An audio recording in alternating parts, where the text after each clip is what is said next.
Hello and welcome to SPMIS Academy. Today we will analyze important newspaper articles of 24th August 2020.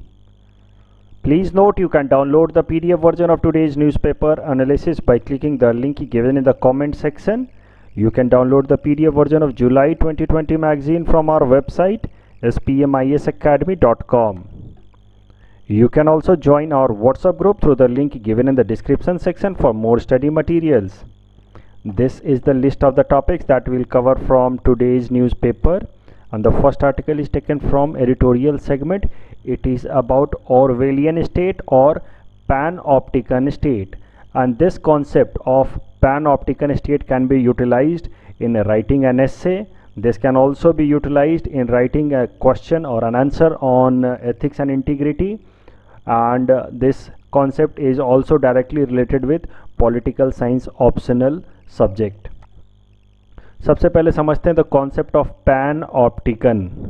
तो देखो, this concept of panopticon was given by a British philosopher Jeremy Bentham in 18th century.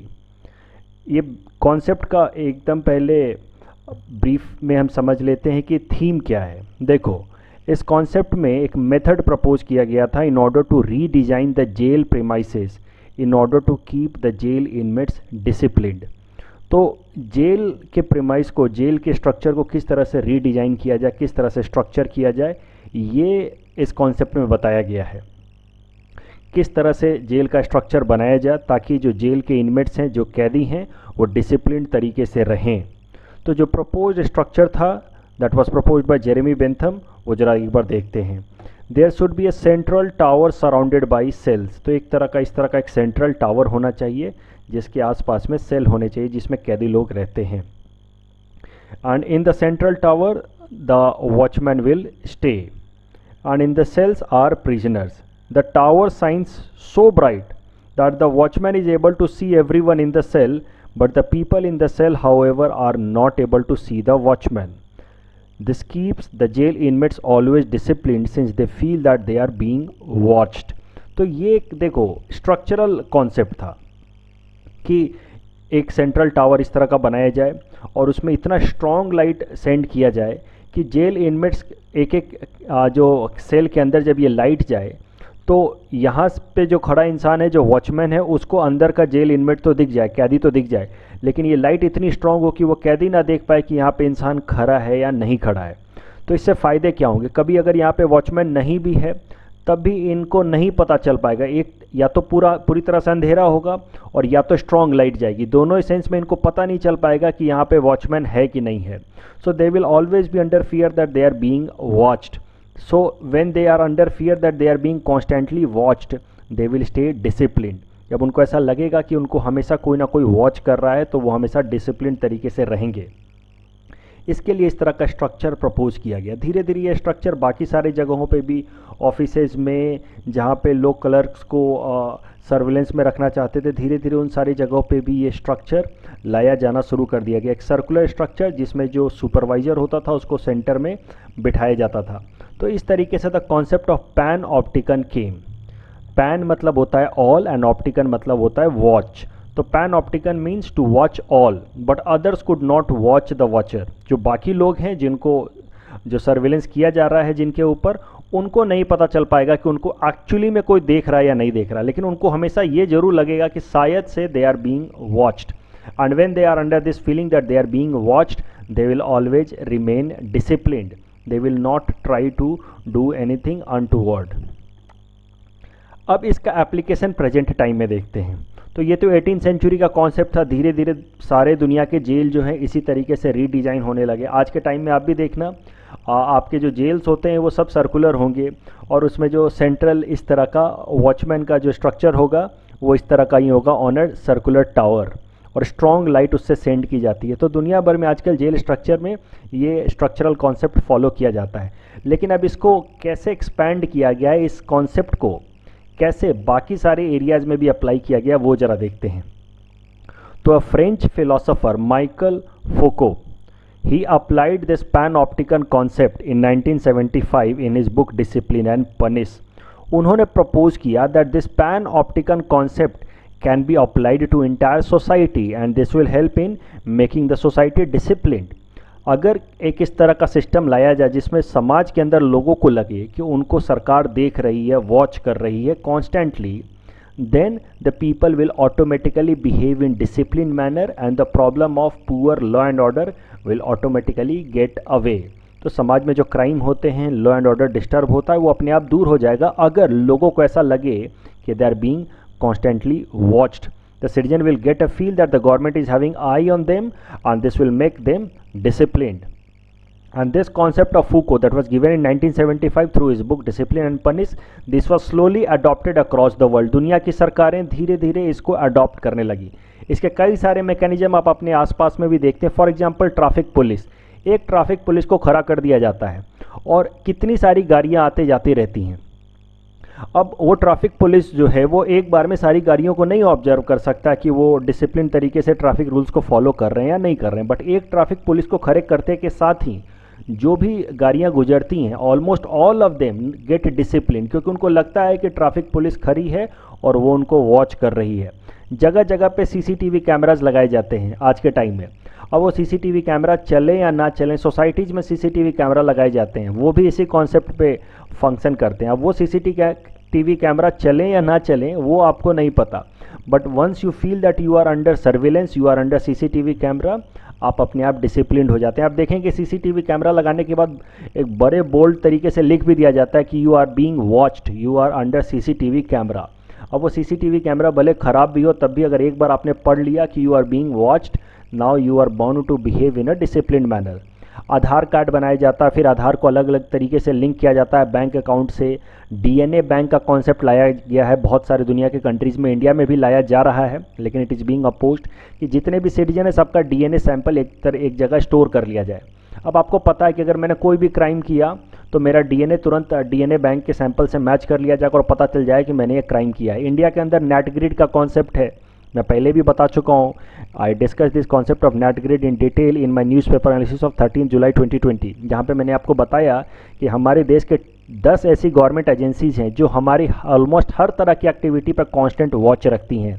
For example हमने कहाँ से कहाँ travel किया, हमने bank account पे कितने पैसे डाले, कितने निकाले, हम इंटरनेट पे क्या वॉच कर रहे हैं, हम फ़ोन पे किससे बात कर रहे हैं. They can have a vigilance on almost every activity of our. So this is nothing but an application of panopticon state on us in present time. तो अब जरा देखते हैं पैनऑप्टिकन कॉन्सेप्ट का मैं डेफिनेशन आपको देता हूं जो आप अपने आंसर राइटिंग में इस्तेमाल कर सकते हैं. A political system in which the government tries to control every part of people's life is known as panopticon state and this is also known as Orwellian state. तो जॉर्ज ऑरवेल ने भी इसी तरह का एक कॉन्सेप्ट दिया था. तो आप पैनऑप्टिकन या ऑरवेलियन स्टेट लिख सकते हैं. देखो जो पॉलिटिकल साइंस के स्टूडेंट्स नहीं हैं उनसे डायरेक्टली ये सवाल तो कभी पूछा नहीं जाएगा जनरल स्टडीज़ में, लेकिन कभी अगर इस तरह का कॉन्सेप्ट आए कि एक्सेसिव सर्वेलेंस पे मान लो कभी एसए आ जाए या एथिक्स आ जाए, वहाँ पे अगर आपने पैनऑप्टिकन या ऑरवेलियन स्टेट जिक्र कर दिया तो आपका आंसर थोड़ा इनरिच लगेगा, थोड़ा अच्छा लगेगा.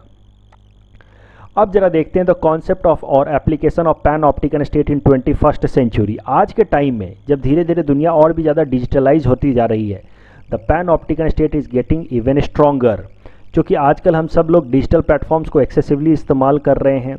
Day in day out we are on social media platforms like Facebook, WhatsApp.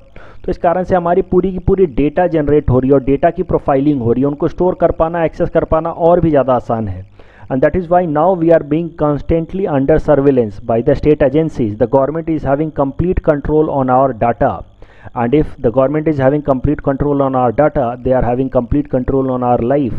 आपको भी ऐसा लगना चाहिए. देखो आपके हर एक तरह के डेटा, फेसबुक में अपना पर्सनल डाटा डालते हैं, आप लोगों से बातें करते हैं, इंटरैक्ट करते हैं, हर तरह का communication, information, data, everything can be accessed by the government agencies. So if they control our data, they can control our life, they know everything about us. अब इसके लिए जस्टिफिकेशन क्या दिया जाता है? माइकल फूको के कॉन्सेप्ट पे ये स्टेट के अंदर ये सर्विलेंस कैपेसिटी बिल्ड की जा रही है. तो what is the justification forwarded by the state agencies for surveillance? They say that it is important for ensuring safety and security of the state. जैसा कि मैंने आपको पहले ही बताया, ये पैन ऑप्टिकन स्टेट का कॉन्सेप्ट धीरे धीरे इसीलिए लाया गया है ताकि समाज में डिसिप्लिन बनाया जा सके एंड लॉ एंड ऑर्डर को कंट्रोल में रखा जा सके। तो यही जस्टिफिकेशन दिया जाता है कि दिस पैन ऑप्टिका और the surveillance helps in maintaining safety and security of the state as well as people. और इससे जो रेडिकल टेंडेंसी है लोगों के अंदर, उसको पहले ही आइडेंटिफाई कर लिया जाता है। People with radical tendencies are profiled with help of this surveillance and they are restrained from committing any crime।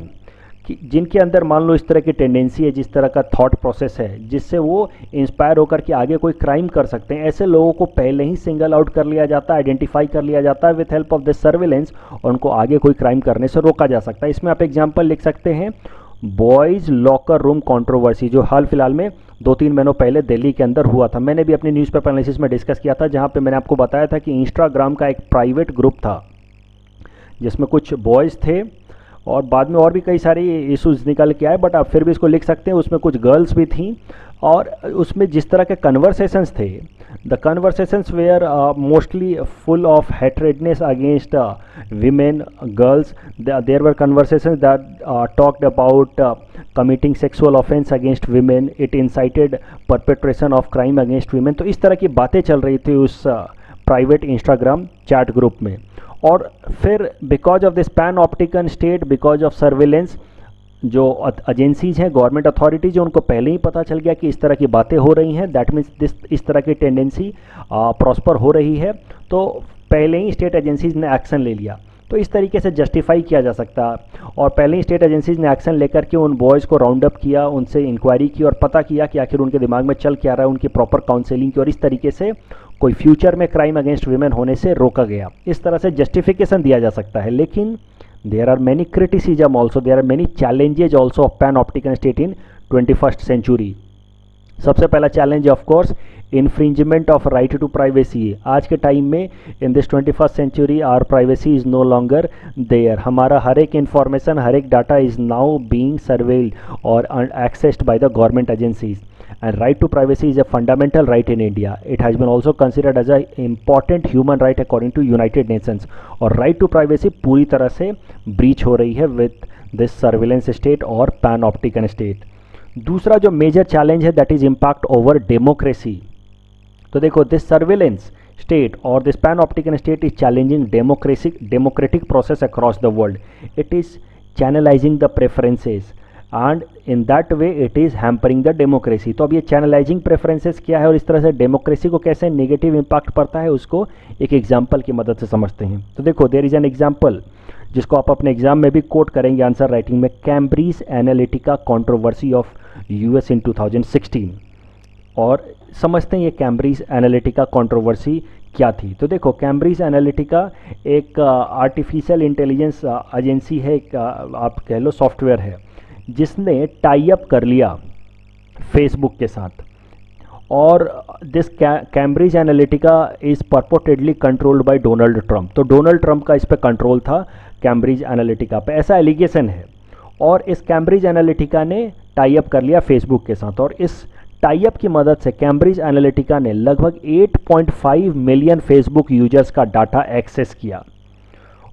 तो लगभग 8.5 करोड़ यूजर्स का डाटा एक्सेस करके इस कैम्ब्रिज एनालिटिका ने एक प्रोफाइलिंग कर ली कि लोगों को क्या चाहिए, लोग क्या सुनना चाहते हैं एक प्रेसिडेंशियल कैंडिडेट। तो देखो, इस तरह के कई सारे पॉपअप्स आते रहते हैं जब भी हम फेसबुक, ट्विटर, जो कुछ भी यूज करते हैं, तो इस तरह के पॉपअप्स बीच बीच में आते रहते हैं in the name of general survey, कि आपको क्या लगता है, आपका थॉट प्रोसेस कैसा है, आपका नेचर कैसा है। तो देखो, ये हमें देख करके बड़ा ही इनोकुअस लगता है, बड़ा ही सोबर लगता है, हमें लगता है कि इसका कोई खास इम्पैक्ट नहीं होगा और हम सिंपल डाटा भी फिल कर देते हैं। लेकिन इससे हमारी प्रोफाइलिंग हो जाती है, इससे धीरे धीरे पता लग जाता है जो सॉफ्टवेयर प्लेटफॉर्म प्रोवाइडर्स हैं कि लोगों का टेंडेंसी किस तरीके का है, लोग क्या देखना चाहते हैं एक अपकमिंग लीडर के अंदर। और उस तरह की प्रोफाइलिंग करने के बाद अगर किसी का भी कंट्रोल है उस सॉफ्टवेयर प्लेटफॉर्म पे, जैसे इस केस में कैम्ब्रिज एनालिटिका इन सारे अकाउंट्स को, इन सारे डाटा को एक्सेस कर रहा था, तो उसको धीरे धीरे पता चल गया कि लोग क्या सुनना चाहते हैं, लोग क्या देखना चाहते हैं। और वो सारा इन्फॉर्मेशन फिर डोनाल्ड ट्रंप को पास कर दिया गया कि सर देखो, लोग इस तरह की बातें सुनना चाहते हैं, लोग इस तरह का लीडर देखना चाहते हैं, आप ऐसी ही बातें करो पब्लिक में। तो प्रेसिडेंशियल कैंडिडेट जब थे डोनाल्ड ट्रंप, जब प्रेसिडेंशियल प्रोसेस स्टार्ट हो रहा था, उस टाइम में डोनाल्ड ट्रंप को सारे इन्फॉर्मेशंस पता चल गए कि लोग किस तरह की बातें सुनना चाहते हैं, लोग क्या चाहते हैं, लोगों का बिहेवियर किस तरीके का है। और इस तरीके से Donald Trump had an upper hand, ऐसा एलिगेशन है इस कैम्ब्रिज एनालिटिका एजेंसी के ऊपर कि आपने लोगों के बारे में इंफॉर्मेशन पहले निकाला और अनड्यू तरीके से एक पॉलिटिकल लीडर को दे दिया जिसका उसने फ़ायदा उठाया। और फिर होता क्या है कि देखो वो अपने आप को इस तरह से मॉडिफाई कर लेता है कि लोगों को लगता है यही हमारा सुटेबल कैंडिडेट है। और उसके अलावा देखो होता क्या है, the preferences are also channelised through these social media platform. जब लोगों का धीरे धीरे आप अकाउंट एक्सेस करने लगे through these social media platforms, तो फिर आप उस पर उनको एडवर्टीजमेंट दिखाते हैं कि देखो डोनाल्ड ट्रंप ने ये कहा। आपको पता है कि उसको ऐसी बातें सुननी पसंद हैं। अब आप उससे मिलती जुलती बातें उसके जो प्रोफाइल है, जो फेसबुक प्रोफाइल है, उस पर आप दिखाएंगे, पॉपअप करेंगे। If you are having a link, अगर डोनाल्ड ट्रंप को आप प्रमोट करना चाहते हैं, मतलब अगर फेसबुक, मान लो कि अगर फेसबुक डोनाल्ड ट्रंप को प्रमोट करना चाहता तो फेसबुक ने पहले ही प्रोफाइलिंग कर ली। और ऐसा नहीं कि आजकल मैनुअल प्रोफाइलिंग होती है, आजकल तो आर्टिफिशियल इंटेलिजेंस का ज़माना है, तो पहले ही प्रोफाइलिंग हो जाती है कि ये इंसान इस तरह की बातें सुनना चाहता है। तो फिर डोनाल्ड ट्रंप की उस तरह की बातें जो उसके फेवर में उसने कही हैं, जिससे वो फ्रीक्वेंसी मैच करती हो उस इंसान की और डोनाल्ड ट्रंप के स्टेटमेंट्स की, उस तरह के स्टेटमेंट्स उसके विंडो पे पॉपअप होने लगेगा। और इस तरीके से होगा क्या कि that person will slowly get inclined towards Donald Trump and his ideology, and that will give an advantage to that presidential candidate, in this particular case Donald Trump. तो ये एलिगेशन है, अभी तक इंक्वायरी चल रही है कैम्ब्रिज एनालिटिका के ऊपर, अभी तक पूरी तरह से प्रूफ नहीं हो पाया, बट ऐसा मानना है that the analytics company allegedly assisted Donald Trump to win in 2016 presidential election by using unethically gathered data to manipulate voter behavior। अब करंट न्यूज़ देखते हैं जिस कारण से ये आर्टिकल आया है। तो हाल फिलहाल में वॉल स्ट्रीट जर्नल ने एक रिपोर्ट पब्लिश किया फेसबुक के ऊपर, जिसमें कहा गया कि फेसबुक इंडिया, यानी कि इंडिया के अंदर जो फेसबुक एजेंसी रन की जाती है, उसकी जो एग्जीक्यूटिव्स हैं, जो टॉप एग्जीक्यूटिव्स हैं of Facebook India, they refused to remove the comments of a BJP legislator because it would damage the company's business interest। अब ये बहुत बड़ी बात है।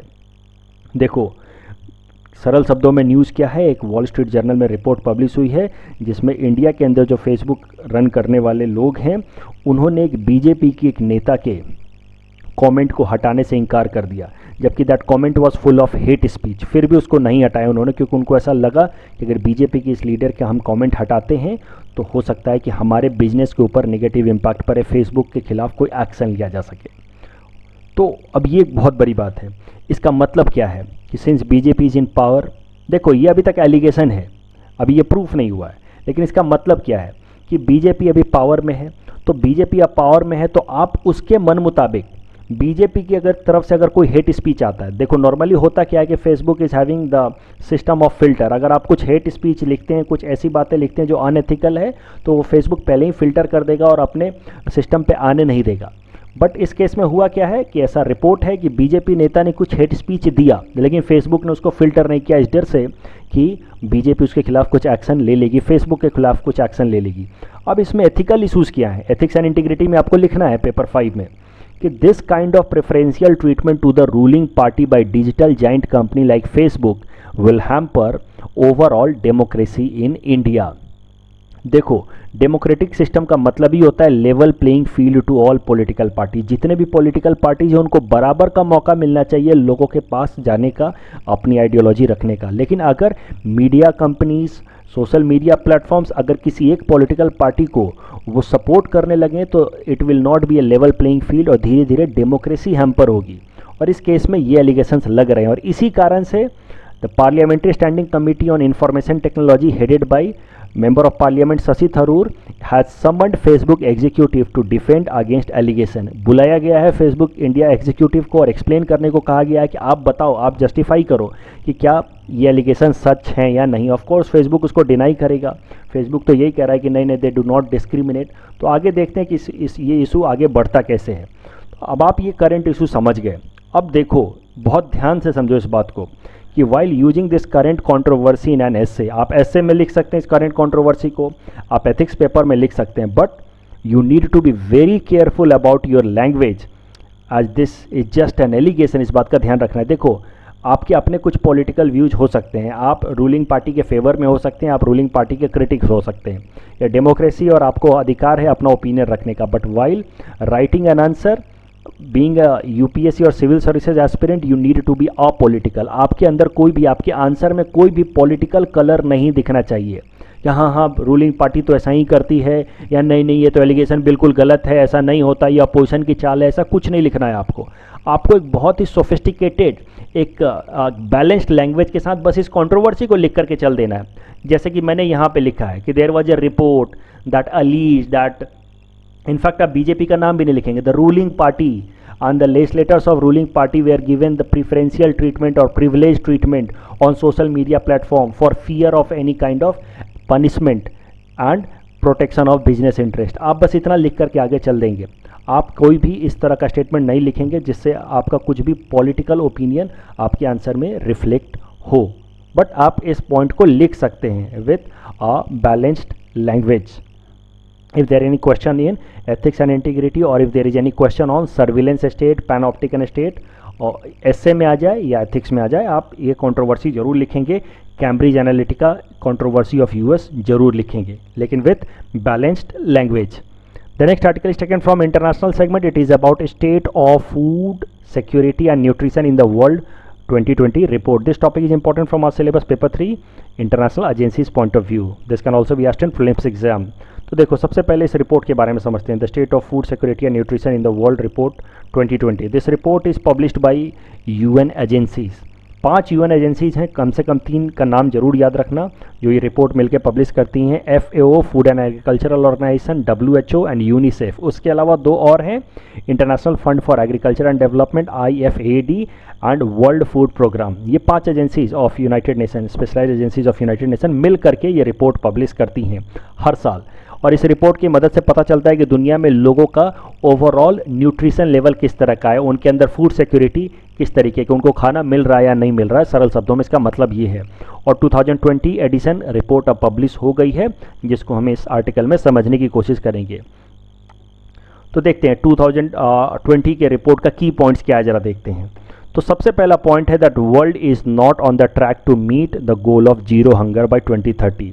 तो आपको पता है कि एक सस्टेनेबल डेवलपमेंट गोल है जिसमें बोला गया है कि we will achieve zero hunger, यानी कि हमारे दुनिया में कोई भी भूखा नहीं रहेगा by 2030। Achieve zero hunger target by 2030 under sustainable development goal of United Nations. लेकिन ये रिपोर्ट कह रहा है कि हम उस गोल को मीट करने के ट्रैक पे नहीं हैं, हम सही रास्ते पे नहीं हैं। About 8 to 13 crore people globally are likely to go hungry because of economic recession triggered by कोविड-19। तो लगभग 8 से 13 करोड़ लोग भूखे रहेंगे। हम हंग्री होने का डेफिनेशन भी अच्छे से समझेंगे। देखो, भूखा या हंगर का डेफिनेशन बहुत कुछ होता है, अलग अलग हो सकता है, सब्जेक्टिव हो सकता है। तो अगले स्लाइड में हंगर का डेफिनेशन एग्जैक्टली क्या होता है इस पर्टिकुलर केस में वो मैं समझाऊंगा। अभी आप बस डाटा पे ध्यान दो। भूखा तो हम भी हो सकते हैं कि दोपहर को खाना खाया था, रात को खाना खाने से पहले थोड़ी भूख लगी है शाम को, but that can not be considered as hunger in this particular case. देखो, इस डाटा के हिसाब से, इस रिपोर्ट के हिसाब से 8 से 13 करोड़ लोग वो भूखमरी का शिकार होंगे, हंगर का शिकार होंगे इन 2020। पिछले साल 2019 में 6.9 करोड़ लोग were facing the problem of hunger and while in 2018 5.9 crore people face the problem of hunger. तो इससे क्या पता चल रहा है कि साल दर साल, year on year, the problem of hunger is increasing. दुनिया में जितने लोग भूखे रह रहे हैं उनकी संख्या बढ़ती जा रही है and this hunger continues to rise since 2014। इस बात को आपको ध्यान रखना है from prelims exam point of view. उसके अलावा कुछ एक factual information, Asia remains home to the greatest number of undernourished 38 crore people, Africa is second. Generally आपको लगेगा क्या कि अफ्रीका सबसे ऊपर है, प्रीलिम्स में अगर आ जाए तो आपको ध्यान रखना है Asia is most undernourished continent. इस टॉपिक से रिलेटेड एक प्रैक्टिस क्वेश्चन हमने यहाँ दे रखा, आप इसको अटेम्प्ट कर सकते हैं और आप आंसर कमेंट सेक्शन में आंसर दे सकते हैं। अब मैंने जैसे आपको बताया था कि मैं हंगर का आपको टेक्निकल डेफिनेशन बताऊंगा जो इस रिपोर्ट को पब्लिश करने के लिए एक्सेप्ट किया जाता है। तो देखो, हंगर अलग अलग लेवल का होता है। हंगर 4 स्टेजेस में हो सकता है। हंगर यानी कि भूखमरी, uncertainty regarding ability to obtain food, ये पहला स्टेज होता है हंगर का, जब आपको खाना मिल तो रहा है लेकिन सर्टेनिटी नहीं है कि नेक्स्ट टाइम अब खाना मिले या ना मिले, यानी कि बैंक अकाउंट में पैसे नहीं है, एम्प्लॉयमेंट नहीं है। व्हेन यू आर अनसर्टेन कि आगे खाना मिले ना मिले, that is known as first stage of hunger, जहाँ पे फूड सिक्योरिटी, इसको हम लोग कहते हैं माइल्ड फूड इनसिक्योरिटी। फिर दूसरा स्टेज आता है when you start compromising on the food quality and variety, जब आप अपने फूड के क्वालिटी पे कॉम्प्रोमाइज़ करने लगते हैं, कभी बिस्किट खा के रह जाते हैं, कभी कुछ खा लेते हैं, बस पेट भर लेने लगते हैं। When you do not care about nutrition, क्योंकि आपकी इकोनॉमिक एबिलिटी वैसी नहीं होती, then this is the second stage of hunger, इसको हम लोग मॉडरेट स्टेज कहते हैं। मॉडरेट स्टेज में भी दूसरा टाइप होता है हाइयर लेवल का, जब people start skipping their meals और रिड्यूस फूड क्वांटिटी, जब गरीबी और बढ़ जाती है और लोग मान लो 3 टाइम के जगह बस 2 टाइम खाते हैं, या 2 टाइम के जगह पे बस 1 टाइम खाना शुरू कर देते हैं, या फिर कम खाना शुरू कर देते हैं, then that is the next stage of hunger. ये दोनों मॉडरेट हंगर स्टेज में ही आएगा। फिर उससे हाइयर लेवल का हंगर आता है severe food insecurity, when people have no food for a day और मोर, ऐसे लोग जिनको एक दिन या उससे ज़्यादा खाना नहीं मिलता है लगातार बार बार, वैसे लोगों को हम कहते हैं कि they are facing severe food insecurity, and we are talking about this kind of hunger. 8 से 13 करोड़ लोग ऐसे होंगे जिनको रेगुलर बेसिस पे एक दिन या उससे ज़्यादा तक खाना नहीं मिल पाएगा in this particular year 2020 because of कोविड-19। ये नंबर्स एकाएक से स्पाइक हुए हैं। पिछले साल ये 6.9 करोड़ लोग थे, मतलब 7 करोड़ लोग थे। इस साल ऐसा एक्सपेक्टेशन है कि वो लगभग 13 करोड़ लोग तक ऐसे होंगे, यानी कि एक्स्ट्रा 6 करोड़ लोग ऐसे होंगे जिनको एक दिन तक खाना नहीं मिलेगा। On the basis of this topic you can attempt this question. This is the second question of the day and you can submit the answer in the comment section. The next article is taken from national segment. It is about National Council for Transgender Person. This topic is important from our syllabus paper 3 governance point of view, especially the subtopic welfare scheme for the vulnerable sections. देखो सबसे पहले news article समझते हैं।